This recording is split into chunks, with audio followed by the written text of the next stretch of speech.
Bueno, pues muy buenas noches una vez más. Esperamos estén todos bien. Gracias una vez más por estar con nosotros esta preciosa tarde. Y el día de hoy nos vamos a enfocar totalmente en el pensamiento de lo que es la esperanza y específicamente para quiénes. Me gustaría, si está bien con ustedes, fuésemos a Romanos en el capítulo 5, de donde vamos a empezar la lectura. Romanos capítulo capítulo 5, dice así la palabra del Señor. ¿Qué significa oprimidos? ¿O qué significa opresión? Los hebreos entendían que era solamente a través de la opresión que se podía sacar lo mejor de las cosas. En todos los contextos estaba colocado porque cuando se hacía una libación en el templo, tenía que haber opresión. Cuando se hacía una oblación en el templo, tenía que haber opresión. La idea de oprimir tiene el concepto de sacar lo mejor de las personas. Los hebreos lo entendían muy bien. Aquí en Romanos, en el capítulo 5, en el versículo 1 dice, justificados pues por la fe, tenemos paz para con Dios por medio de nuestro Señor Jesucristo, porque también tenemos entrada por la fe a esta gracia en la cual estamos firmes y nos gloriamos en la esperanza de la gloria de Dios. Y no solo esto, sino que también nos gloriamos en las tribulaciones, sabiendo que la tribulación produce paciencia, y la paciencia prueba, y la prueba esperanza, y la esperanza no avergüenza, porque el amor de Dios ha sido derramado en nuestros corazones por el Espíritu que nos fue dado. Aquí hay varias palabras que utiliza el apóstol Pablo que tienen un propósito muy profundo para la comprensión de los hermanos en Roma. Una de ellas es la idea de derramar. De Dios ha sido derramado en nuestros corazones. El amor que Dios derramó en nuestros corazones tuvo que pasar por una opresión. Tuvo que haber alguien que fuera oprimido para que pudiésemos nosotros recibir ese derramamiento de amor. Porque la única manera que se puede derramar algo es cuando algo está líquido. Y este contexto lo entendían bien ellos. Lo mismo entendían cuando se daba una vez más una libación, se tenía que oprimir. La palabra opresión viene del griego tripsis, que significa moler. Estás moliendo algo. Y esto se hacía muy constantemente en las casas judías. Por ejemplo, en cuanto a la opresión, uno de los frutos con los cuales Dios bendijo a la tierra prometida eran 7, los frutos con los cuales bendijo a la tierra prometida, tales como la cebada, tales como el trigo, tales como el higo, tales como el olivo, y así sucesivamente. Y uno de ellos era la uva. La uva es uno de los frutos más especiales dentro de las escrituras. Y la uva, la única manera de disfrutar de ella de una manera esencial y la única manera de que ésta pudiese ser derramada sobre el altar y que éste pudiese ser derramada como libación era solamente que se oprimiera. Aquí en casa, en su casa de ustedes, tenemos una viña en la parte de atrás. Y ahorita en este momento se están dando los frutos pequeños. Ahí por el mes de septiembre, octubre, se muestran como se ven en la fotografía. Pero el fruto no puede ser disfrutado a menos que una persona lo oprima. No puede ser disfrutado a menos que lo mordamos, que lo mastiquemos. Y entonces puede suceder de esa manera. En la antigüedad ellos entendían que las uvas tenían que ser oprimidas, opresión. Para eso había lo que se considera como un lagar. Este es una fotografía de un lagar antiguo. Y la idea de esto es, se ponían las personas sobre las uvas y las pisaban, porque la idea de pisarlas tiene que ver con poder que fluir el derramamiento de lo que sería el jugo de la vid. ¿Y por qué lo hacían con los pies y no con una piedra de molino? ¿Por qué lo hacían con los pies y tenían que quitarse el calzado y entrar sin sandalias para poderlas pisar? Porque hay algo muy especial acerca de las uvas, que cuando éstas se pisan, si se hiciera con una piedra de molino o con un zapato o con una sandalia, también se destruiría lo que se conoce como la semilla. Y entonces el jugo de la vid sería muy amargo. Por lo tanto, se utilizan los pies, en la suela del pie, la cual si tú los tocas en la noche o cuando te estás bañando, te das cuenta que son totalmente suaves. Al oprimir, tripsis, al oprimir con el pie, con la planta del pie, no se destruye la semilla. Y al no destruirse la semilla, ciertamente no se amarga el jugo de la vid. Y era la única manera que ellos podían disfrutar, no solamente de la Pascua y de las fiestas ceremoniales, sino la única manera que podían llevar este fruto de la vid, este jugo de la vid, hacia el templo para ser derramado como libación, porque la palabra libación tiene que ver con el fruto líquido. A diferencia de esto, sucedía también la idea del trigo. Era la misma idea.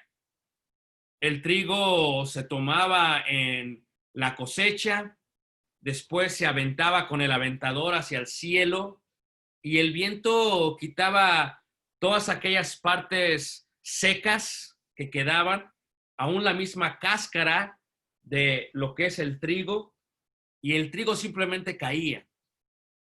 Cuando este caía, el trigo era recogido por las personas y después de ser recogido se colocaba sobre un molino y el mismo se tenía que oprimir.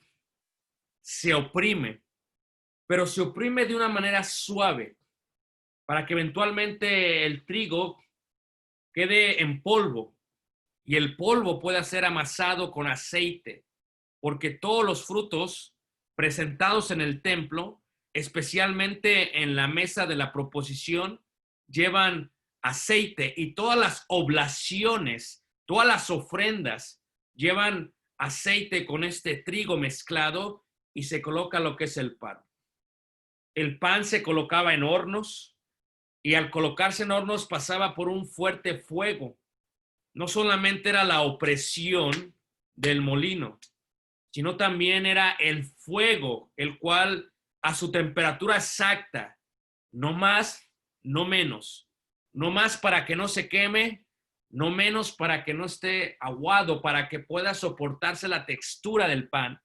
Y entonces este pan fuera a ser llevado hacia el templo, entregado hacia un sacerdote, pasado por el patio de los sacerdotes, entrando por la puerta al lugar santo y colocado en la mesa de la proposición. El judío entendía que todo este procedimiento por el cual pasaba el trigo era un procedimiento necesario. Ellos tenían esperanza cuando segaban el trigo, especialmente durante la fiesta de las primicias, que este pan fuese llevado y que este pan fuese colocado en el lugar santo y fuese aceptado por Dios. Era la esperanza de oprimir. Pero si no se oprimía, si no se hacía esto, ¿cómo tener entonces esperanza? Lo mismo sucede con otro fruto, el fruto del olivo. En el caso de Getsemaní, donde el Señor Jesucristo oró con los discípulos, la palabra Getsemaní significa molino de aceite, Gat Shamanai en hebreo, que significa donde se muele el aceite. Se recogen también en septiembre, octubre los olivos. Y los olivos entonces se colocan sobre la muela y sobre lo que será el molino de aceite. Y entonces tenemos la piedra de molino. Se pone en canasta, se ponen los olivos, se coloca ahí y viene la piedra y oprime también, oprime una vez más. ¿Y para qué oprime? Porque es la única manera de sacar el aceite, ese primer aceite que fluye hacia afuera, y que después se colocan las canastas en una vasija grande de agua para que haya una separación del aceite y del agua, y después con una red muy sublime se toma y se saca de ahí, viene a ser el aceite extra virgen. Como dice el salmista, viene a ser el buen óleo, aunque en el hebreo buen óleo significa el aceite más sublime, más perfecto y más fuerte, más fino, lo que le llaman en la tienda extra virgen. ¿Y para qué se necesita esto? Se necesitaba y se usaba no solamente para la unción de los sacerdotes, sino que también se usaba para prender las lámparas dentro del lugar santo. ¿Cuál era la esperanza de aquellos que oprimían? ¿Cuál era la esperanza de aquellos que molían todo este olivo? ¿Cuál era la esperanza de ellos? Que este aceite fuera colocado en el lugar santo y proveyera luz hacia los sacerdotes durante el día y la noche porque estaba oscuro, para que esto pudiera suceder. La opresión, ser oprimidos, no es algo que a nadie le agrada. Es más, la misma palabra cuando la extiendes un poquito en el caso de Apocalipsis, por ejemplo, Apocalipsis significa ser oprimido por un juicio que Dios ha dado. Es lo que significa la palabra en griego Apocalipsis, en separación. ¿Y para qué se oprime? Porque es la única manera de sacar el jugo de la vid. Pero no se oprime totalmente con la suela ni con la piedra, porque destruyes la semilla. La gente que ha sido oprimida, todos los que fuimos oprimidos, la opresión que estamos sintiendo en esta pandemia, tiene el propósito de sacar lo mejor de nosotros, pero nunca de destruir nuestra alma, como si la semilla de la uva fuera nuestra alma, porque Dios nunca va a dejar que la opresión sea demasiada tal que no la podamos soportar. Vamos a ser oprimidos porque es la única manera de ser presentados como libación. Como decía el apóstol Pablo, no importa los problemas que tenga y lo que esté pasando, con tal que fuese presentado como una libación por todos y cada uno de ustedes, le decía a la iglesia. Y esta idea tiene que ver con lo que sucede con la vida y con lo que pasa con la vida. La opresión que tenemos, pasamos por fuego como el pan totalmente. Somos oprimidos para ser molidos totalmente. Es parte de la realidad. Sin tristeza y sin opresión, no hay sanación. Sin ella misma no puede haber esperanza. En Isaías, en el capítulo 35, dice ahí la palabra de Dios, en Isaías capítulo 35, dice este hermoso poema y profecía para todos aquellos que habitaban en Sión. Algunos de ustedes viven en Estados Unidos, pero no todos. La mayoría del chat, de los que están en este grupo, viven en México, Centroamérica o Sudamérica. Pero aquellos que vivimos en Estados Unidos, disfrutamos totalmente de este verano como lo estamos haciendo ahorita, porque cuando llega el otoño se caen todas las hojas, se pinta hermosamente la ciudad de Chicago y la ciudad de Elgin. Los árboles se pintan de rojo, anaranjado, amarillo. Es un espectáculo total. Pero sabemos que tenemos poco tiempo porque se acerca el invierno. Y el invierno, que no todos lo soportan, que no todos lo pueden vivir, es algo que hace que toda la vegetación, que todo se muera al parecer, como si hubiera muerte. Dice Isaías 35, versículo 1, se alegrarán el desierto y la soledad, el yermo se gozará y florecerá como la rosa. Esta fotografía que pueden ver aquí en su pantalla, esta es la flor de la cual está hablando el profeta Isaías. Esta flor solamente da su flora, solamente florece en el mes de noviembre, en el desierto de Judea. Cuando Jerusalén está muriéndose y cuando Galilea pierde su fertilidad, Todo el desierto de Judea se pinta de esta flor. Y lo que está diciendo el profeta Isaías es que así ha de suceder. Se va a alegrar el desierto y se va a alegrar la soledad, y el yermo, o sea, el terreno se gozará y florecerá, dice ahí, como la rosa. Florecerá profusamente y también se alegrará y cantará con júbilo la gloria del Líbano, le será dada. La hermosura del Carmelo y de Sarón, ellos verán la gloria de Jehová, la hermosura del Dios vuestro. Y es interesante este concepto, porque solamente en este momento, en el invierno, es donde florece esta hermosa flor. La idea de la opresión, la cual nos preguntamos muchos y cada uno de nosotros, ¿para qué sucede y qué pasa? Vimos en Romanos que es importante la paciencia porque la paciencia produce prueba, y es importante la prueba porque la prueba produce esperanza. Si no hay opresión, no hay esperanza. Y cuando Jesucristo vino a la tierra, toda la ciudad de Jerusalén y toda la tierra prometida estaba siendo oprimida totalmente. Oprimida como el olivo, pero no había luz. Oprimida como el trigo, pero no había pan que comer. Oprimida como la uva, pero solamente había libación en el templo, pero no había para los judíos pobres para poder tomar del jugo de la vid. Era tanta la opresión que había, primero del imperio romano, después del rey Herodes y de su reino, y después de los judíos. Los judíos quienes eran aquellos que tenían que ver por la ciudad de Jerusalén y por Sión.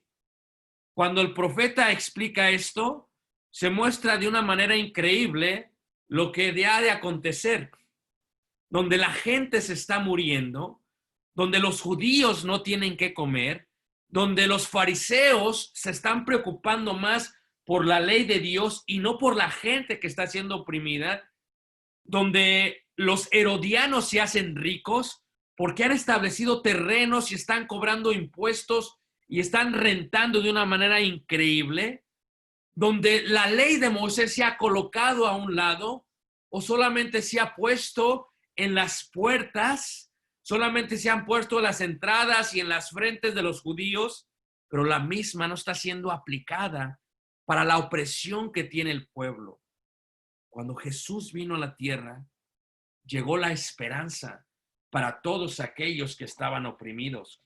Si ves, por ejemplo, en Lucas en el capítulo 4, dice Lucas capítulo 4, en el versículo 17, dice así: en el primer sermón que hace Jesús, en la inauguración de su ministerio, después que viene del desierto de Judea, se aproxima a Nazaret y va hacia la sinagoga de Nazaret.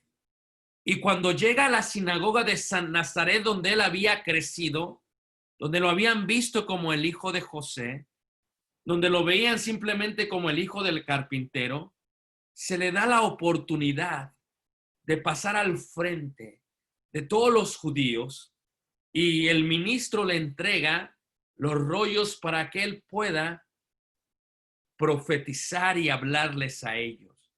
Y dice la escritura en Lucas capítulo 4, versículo 17, y se le dio el libro del profeta Isaías, y habiendo abierto el libro, halló el lugar donde estaba escrito: el Espíritu del Señor está sobre mí, por cuanto me ha ungido para dar buenas nuevas a los pobres, me ha enviado a sanar a los quebrantados de corazón, a pregonar libertad a los cautivos y vista a los ciegos, a poner en libertad a quienes, a los oprimidos, a predicar el año agradable de quién, del Señor.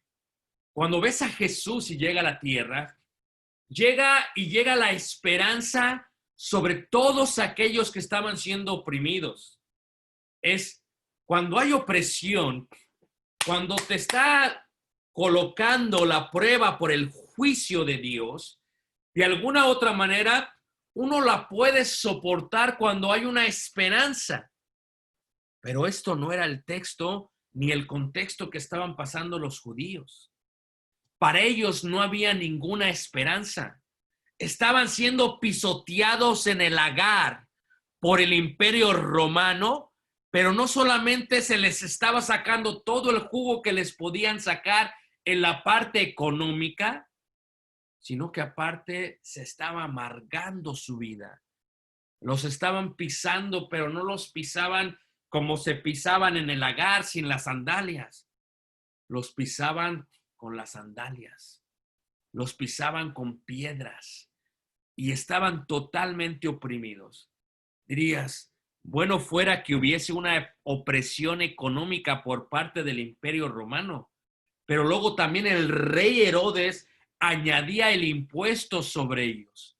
Lo poco que les quedaba para comer era arrebatado por el rey Herodes. Y si les quedaban migajas, venían los judíos, venían los partidos políticos judíos y se los arrebataban y quedaban sin nada. Imagínate tú, los judíos paseando por una opresión totalmente económica. Pero una cosa es pasar por una opresión económica y otra muy distinta pasar por una opresión espiritual y física. En el Evangelio de Juan, por ejemplo, en el capítulo 9, en el verso 16, miramos a este ciego de nacimiento. Leeremos Juan 9 y leeremos desde el versículo 3. Este hombre que estaba ciego, hago una pausa, entiendo que nuestro hermano, quien coordinó estas campañas, también no puede ver, no puede mirar. Y a veces nosotros damos por hecho la gran bendición que tenemos de ver, hermanos, porque no mucha gente puede ver. Y este ciego, dice la Escritura, 9:1 de Juan, dice, al pasar Jesús vio a un hombre ciego de nacimiento y le preguntaron sus discípulos diciendo, Rabí, ¿quién pecó este o sus padres para que haya nacido ciego? O sea, para el judío, cuando una persona nacía con una incapacidad o cuando una persona por algún accidente pasaba a ser incapacitado, los judíos lo veían de esta manera. Lo veían como un pecado.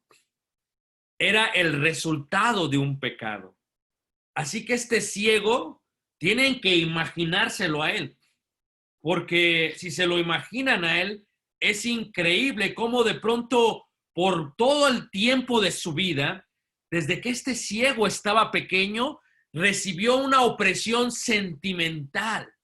Recibió una presión de que preguntaban todos a sus padres por qué este pequeño y este niño había nacido ciego. Se preguntaban si sus padres habían pecado o si el niño había pecado. Aun cuando él mismo creció, los judíos, cuando lo ven, preguntan si este ha pecado y es la razón por la cual está ciego. No solamente era la opresión económica que se vivía por parte de Roma, del reino de Herodes y de los partidos políticos judíos. Este hombre tenía, aparte de una escasez de hambre, tenía una incapacidad de ver. Este hombre estaba sin Dios y sin esperanza, porque la gente que era ciega, la gente que tenía una incapacidad, no se da ya como el día de hoy. Cuando tú vienes, por ejemplo, aquí a Chicago, te das cuenta que todas las banquetas tienen acceso para la gente que está incapacitada. Cuando tú vas a un restaurante, sacan un menú para la gente que no puede ver, pueda leer. Todos los edificios que se construyeron después del año 75, a 1975, aquí en Estados Unidos, tienen que estar totalmente adaptables para la gente que estaba incapacitada. Pero no era así en el primer siglo. en el primer siglo los incapacitados eran relegados por todos. No solamente no tenían qué comer, vivían de la misericordia de la gente que iba pasando. Por eso en otro evangelio dice que aquellos hombres le gritaban a Jesús, Jesús, hijo de David, ten misericordia de nosotros, porque pasaban días sin comer. No podían trabajar porque no podían ver. No había los accesos ni las bendiciones que había. Y la ley de Moisés era clara. Si había un pobre entre ustedes, dice la ley de Moisés, les tienes que ayudar. Este hombre estaba siendo oprimido, no solamente en la parte secular, en la parte económica, sobre todo en la parte física, en la parte sentimental y en la parte emocional. Y de pronto viene Jesús. Viene este hombre que va a dar la esperanza a él. Se agacha, escupe sobre el suelo, con sus manos frota y lo hace lodo, lo coloca sobre sus ojos y dice la escritura algo increíble acerca de este hombre. Dice que este hombre entonces pudo ver. Y dice que no solamente pudo ver, dice el versículo 7, y le dijo, ve a lavarte en el estanque de Siloé, que traducido es enviado. Fue entonces y se lavó y regresó viendo. Entonces los vecinos y los que antes le habían visto que era ciego decían, ¿no es este el que se sentaba y mendigaba? Ahí está la parte. Un oprimido recibe la esperanza de Jesús. Porque no solamente se detuvo Jesús, no solamente se sentó Jesús para poder hacer el lodo, sino que Jesús lo untó sobre los ojos de aquel ciego que había sido oprimido en forma económica, mendigaba en las calles. La opresión que recibió por tanto tiempo recibió una esperanza. Cuando Jesucristo está en la sinagoga, le dice a todos, he venido a sanar a los quebrantados. He venido a anunciar el año a aquellos que están oprimidos. Es interesante porque lo que hace Dios es que Dios ve por aquellos que los judíos no ven. Los judíos tienen el Torá, tienen la ley de Moisés y no la obedecen. La ley de Moisés decía que no podía haber ningún pobre entre ellos. La ley de Moisés dice que tenías que cuidarlos a ellos. Sin embargo, en este caso, cuando vino Jesús, vino a un mundo que estaba sin Dios y sin esperanza. Cuando ves tú Lucas, también ahí, en el Evangelio de Lucas, en el capítulo 11, en el versículo 38, dice así. Lucas 11, verso 38, habla también de otro grupo de personas que estaban siendo relegados, que estaban siendo apartados, que no recibían lo que tenían que recibir. Y esto es una de las cosas más increíbles que a veces suceden en la parte de la palabra del Señor. Fíjate cómo dice ahí. He hecho un error, perdón. Lucas 8, dice ahí, Lucas 8. Lucas 7, perdón, versículo 36. Lucas 7, verso 36. Dice, uno de los fariseos rogó a Jesús que comiese con él. Y habiendo entrado en casa del fariseo, se sentó a la mesa. Entonces una mujer de la ciudad, que era pecadora, al saber que Jesús estaba a la mesa en casa del fariseo, trajo un frasco de alabastro con perfume. Y estando detrás de él a sus pies llorando, comenzó a regar con lágrimas sus pies y los enjugaba con sus cabellos y besaba sus pies y los ungía con el perfume. Cuando vio esto el fariseo que le había convidado, dijo para sí,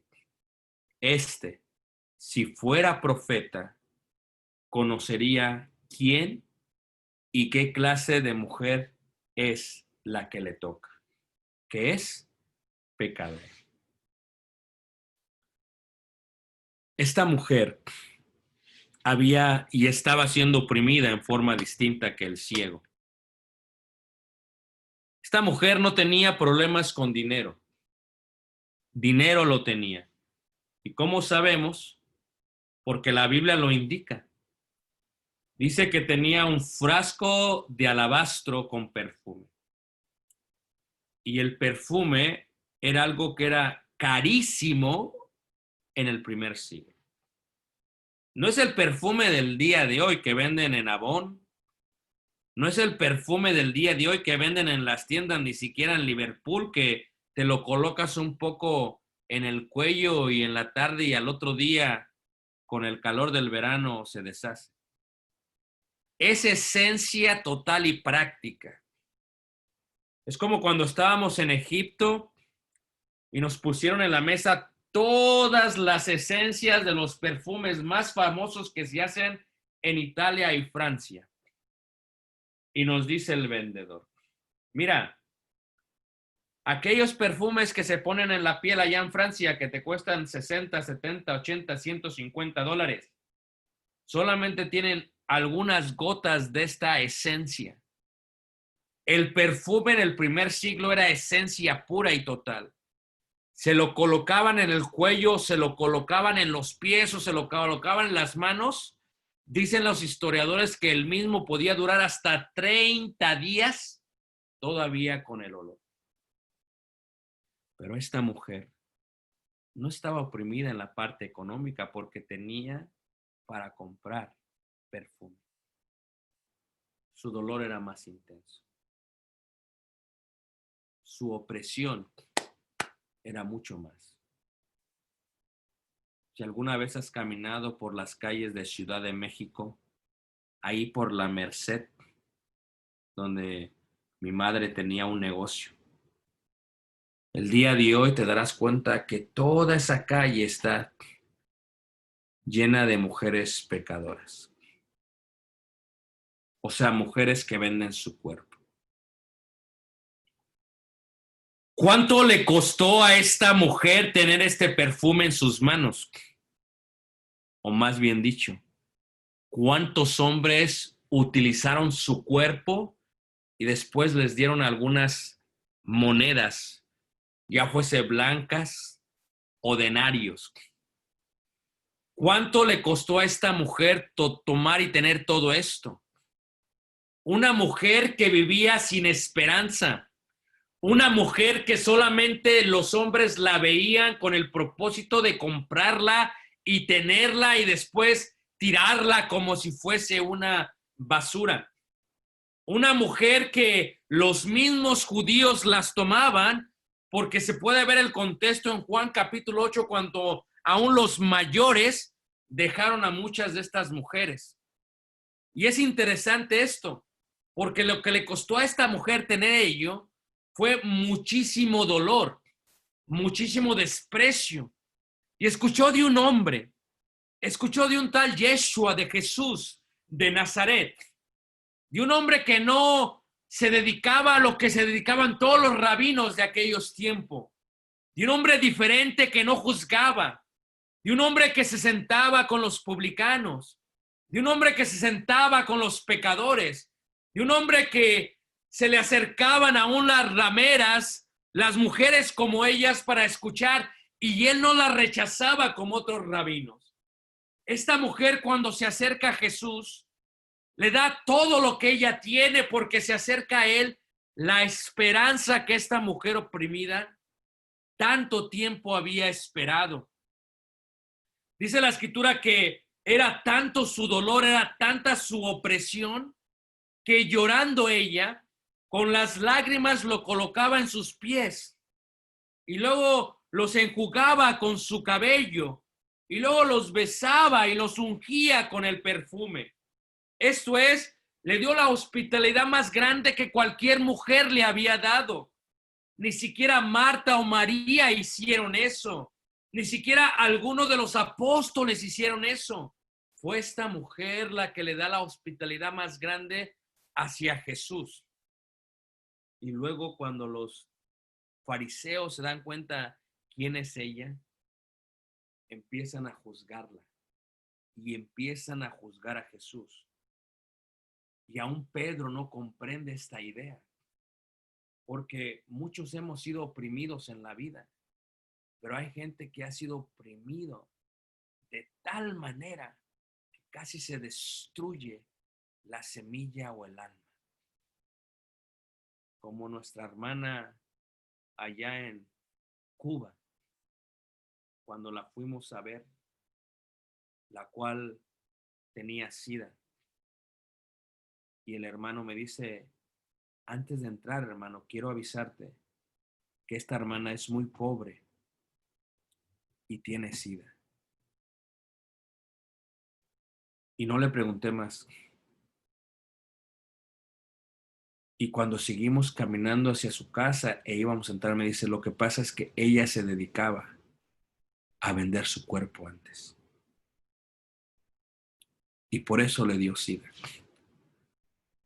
Cuando pasamos, el rostro de la hermana totalmente delgado, chupado totalmente. La enfermedad ya había acelerado y poco a poco estaba oprimiendo su cuerpo. Sus manos pálidas, su cara pálida. Y la hermana nos dice, qué bendición que están ustedes aquí, hermanos. Siéntense por favor aquí. Corrió detrás de su casa, tomó un gran mango, porque esos mangos gigantes que se dan en Cuba. Lo trajo y le dije, hermanita, no necesitamos. Me dice, por favor, tómelo. No tengo nada más que darles. No tengo nada más que darles. No me lo desprecien. Jesucristo le dice a Pedro, Simón, le da una parábola. Un acreedor tenía 2 deudores, el uno le debía 500 denarios y el otro 50. Y no teniendo ellos con qué pagar, perdonó a ambos. Di pues, ¿cuál de ellos le amará más? Respondiendo Simón dijo, pienso que aquel quien perdonó más. Y él le dijo, rectamente has juzgado. Y vuelto a la mujer dijo a Simón, ¿ves a esta mujer? Entré en tu casa y no me diste agua para mis pies, mas esta ha regado mis pies con lágrimas y los ha enjugado con sus cabellos. Cuando la gente ha pasado por opresión, como en el caso de esta mujer, una de las cosas más increíbles que sucede es que cuando uno ha sido pecador, cuando uno ha sido oprimido, no con la planta de un ser humano, sino con la piedra, como lo estaban haciendo los judíos en aquel tiempo. La gente se estaba muriendo sin Dios y sin esperanza. La gente tenía que dedicarse a esto. Y ahora viene Jesús. Y Jesús le da la esperanza más grande que esta mujer podía recibir en toda su vida. Porque cuando uno ha sido oprimido, hay esperanza. Si no hay opresión, no hay paciencia. Si no hay paciencia, no hay prueba. Si no hay prueba, no hay esperanza. ¿Y cómo se derramó el amor sobre nosotros? Si no fue a través de Jesús. Jesús fue oprimido en Getsemaní. Fue golpeado por los soldados y llevado al templo para que tú y yo tuviéramos esperanza. Pero cuando Jesús estuvo en la tierra, tocó a la gente que nadie quería tocar. Sanó a la gente que nadie quería sanar. Convivió con la gente con la que nadie quería comer. Era la esperanza de los oprimidos más grande que podía tener. Hermano, hermana, entiende lo que te voy a decir. Estamos sufriendo la pandemia totalmente, pero no se compara, no le llega a los talones a la opresión que sufrieron los judíos en el primer siglo. No se compara a ello. Pasaban días sin comer. Pasaban días y tenían que mendigar en la calle. ¿O quiénes de ustedes que están en el chat han mendigado en la calle esta semana? ¿Quién se ha arrodillado y se ha puesto de pie esperando algo? Porque aquellos que mendigaban en las calles en Jerusalén tenían esperanza. Y cuando Jesús vino, le dio lo más grande que le podía dar a un ciego, le dio su vista. Cuando Jesús vino, le dio lo más grande que necesitaba aquella mujer, ser tratada como ser humano, que su profesión o que su trabajo no dictaminare el valor de su alma y el valor de su corazón. Dice la escritura que en cuanto a Simón, Simón se sentía un poquito más recto al parecer. Simón pensaba que ya tenía a Jesús con él, ya vivía en casa, ya vivía en Capernaum. Si ya vive en Capernaum, ya no necesita estarle dando la bienvenida a cada rato. Sin embargo, Jesús compara a esta mujer y dice, esta mujer me ha dado todo y tú no me has dado nada. Dice, no me diste un beso, mas esta desde que entré no ha cesado de besar mis pies. No ungiste mi cabeza con aceite, mas esta ha ungido con perfume mis pies. Por lo cual te digo que sus muchos pecados le son ¿qué? Perdonados porque amó mucho. El secreto de la opresión, hermano, hermana, es aprender a amar a Dios cuando estamos oprimidos. Porque cualquiera le puede amar cuando las cosas están bien. Cualquiera le puede amar cuando el refrigerador está lleno. Cualquiera le puede amar cuando acabamos de recibir de alguna otra manera el aguinaldo. Cuando los bolsillos están llenos, es fácil amar a Dios. Cuando estamos saludables, es fácil amar a Dios. Cuando no tenemos ninguna incapacidad, es fácil amar a Dios. Pero cuando estamos siendo oprimidos, cuando tenemos una incapacidad, cuando tenemos una enfermedad, cuando tenemos escasez económica, cuando la gente nos desprecia por la profesión que tenemos, o porque somos latinos en Estados Unidos, o porque tenemos un acento, o porque no somos blancos, o porque no somos fifis de la alta, porque no vivimos en San Pedro, en Monterrey, o en el Pedregal, en Ciudad de México, porque no vivimos en Miraflores, en Lima, Perú. Cuando no vivimos en estos barrios, la gente nos ve abajo y no nos trata de la misma manera. Pero Jesús es un hombre que no importa quién eres, qué color eres, qué trabajo tienes, en Jesús siempre hay esperanza. Y si nosotros estamos viviendo esta pandemia, es fácil amar a Dios cuando todo está bien. Eso lo puede hacer cualquiera, mano. Eso no es cosa de espirituales.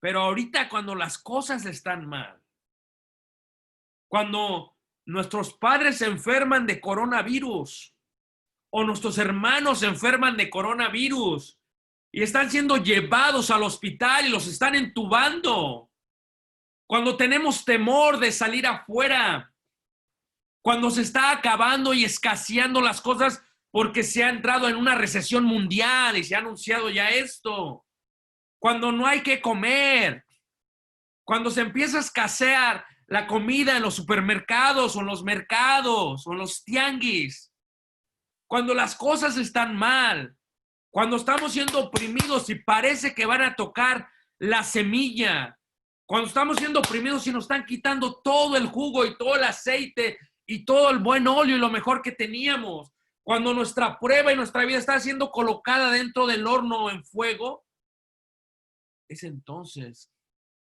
donde podemos demostrar nuestro amor.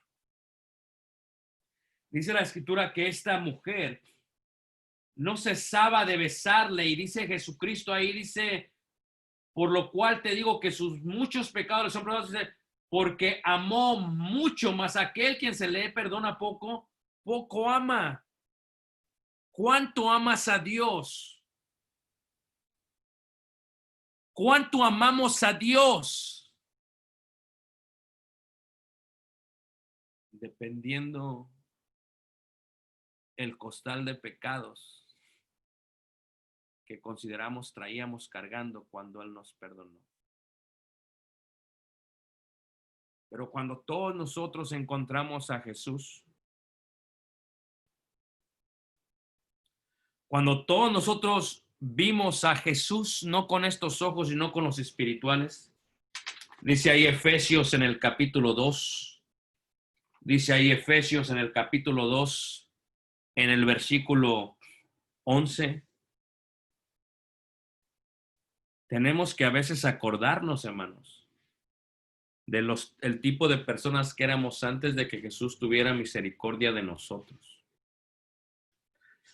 Dice la escritura ahí, dice, en aquel tiempo estabais sin Cristo, alejados de la ciudadanía de Dios, dice ahí.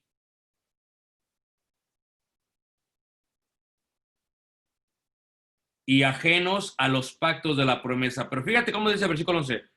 Por tanto, acordaos de que en otro tiempo vosotros, los gentiles, en cuanto a la carne, eras llamados sin circuncisión por la llamada circuncisión hecha con carne, con mano en la carne. En aquel tiempo estabais sin Cristo, alejados de la ciudadanía de Israel y ajenos a los pactos de la promesa, sin esperanza y sin Dios en el mundo. ¿Quiénes éramos antes? ¿Cómo estábamos antes? ¿Cuántos pecados estaríamos cargando antes? Estábamos chupados como nuestra hermanita en Cuba. Estábamos mendigando en la calle. Muchos de nosotros no teníamos ninguna esperanza, no teníamos ningún Dios. Nos arrodillábamos a los ídolos, a la madera y a la piedra y al barro, a la imaginación de hombres. Seguíamos rituales de religiones falsas y del paganismo. Estábamos sin Dios y sin esperanza. Y la opresión que sentimos fue la que nos rescató cuando Jesús finalmente le vimos. Hermano, hermana, créelo que esta pandemia está sacando el mejor jugo de cada uno de nosotros. Creo que esta pandemia está haciendo que nuestros ahorros se acaben. y dices, bueno, hermano, tú al menos tenías ahorros, yo ni ahorros tenía. Esta pandemia está haciendo ver lo frágil que es la vida cuando a diestra y a siniestra la gente se está muriendo. Esta pandemia nos muestra la fractura que hay en la infraestructura mundial. Cuando la gente se muere en las calles afuera de un hospital. Esta pandemia nos hace ver que no somos lo que pensábamos que era. Nos hace ver que estamos a veces pensando como si estuviésemos sin Dios y sin esperanza. Pero hermanos, todos los que estamos siendo oprimidos, no me importa cuál sea la opresión que tengamos, pero a Dios sí le importa cuál es. Y Dios mira nuestra opresión y Dios está dispuesto de decirnos, ¿creéis en Dios?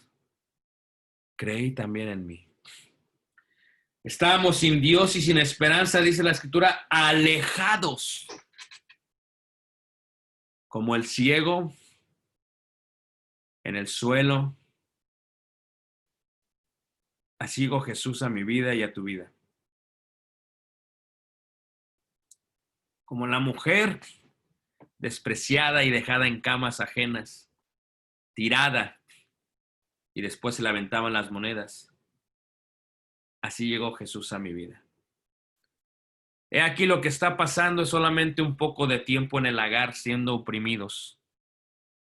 Pero qué hermoso ser oprimidos por las suelas y por los pies de nuestro Señor Jesucristo y no por la del mundo, porque ellos no tuvieran misericordia de nosotros. Qué hermoso es dejar que Dios nos oprima para sacar el jugo más hermoso y ser presentados como libación en el templo. Qué hermoso ser oprimidos como el olivo para poder ser la luz del mundo, hermanos, porque si uno no comprende la opresión y la tristeza y el juicio, ¿cómo podrá tener misericordia? ¿Cómo podrá perdonar? ¿Y cómo podrá abrazar a aquellos que la necesitan? Y qué hermoso es ser molido como el trigo para alguna vez entrar al lugar santo y estar en presencia del Señor. ¿Sabes cuál es la diferencia entre aquellos y nosotros? Que se está muriendo muchísima gente de esta enfermedad. ¿Sabes cuál es la diferencia? La diferencia es que ellos no tienen esperanza después de la muerte y nosotros sí. ¿Te acuerdas lo que le dice Pablo a los tesalonicenses? Dice, no nos entristezcamos como aquellos que no tienen ¿qué? Esperanza, pero nosotros sí tenemos esperanza. Y mi invitación a ti esta noche, hermano, no sé por qué opresión estás pasando. No sé si sea económica, no sé si sea sentimental, no sé si sea emocional, no sé si sea racial. En Jesucristo hay esperanza. Jesús es nuestra esperanza. Como dice el himno, ¿no? Cristo es la esperanza que da fuerza a mi vivir. Hermano, ya sea que vivamos o que muramos con esta pandemia del Señor somos. Hermanos, si nuestros seres queridos están muriendo, tenemos que apresar rápidamente y asegurarnos que les hayamos predicado el Evangelio. Y tenemos que ser la esperanza para todos aquellos que todavía no creen en Jesús. Tenemos que ser el medio para que ellos lo conozcan. Y de esta manera, todos los oprimidos recibirán esperanza. Así como las flores se daban en el desierto en el invierno, así nosotros tenemos que florecer, hermanos, en medio de este desierto. Porque si no lo hacemos, entonces, ¿qué queda de nosotros? Amigo, amiga, si nos invitas a tener estudios, agradeceríamos mucho eso. Pero si estás entre nosotros, déjame decirte que esta pandemia no te puede privar de recibir la bendición del Señor Jesús. Jesús puede quitarte la ceguera y Jesús puede perdonar tus pecados y Jesús puede hacer de ti una persona y una nueva criatura. Te invitamos esta noche. Los amamos eternamente, hermanos, y Dios los guarde durante esta opresión que tenemos por su divina voluntad.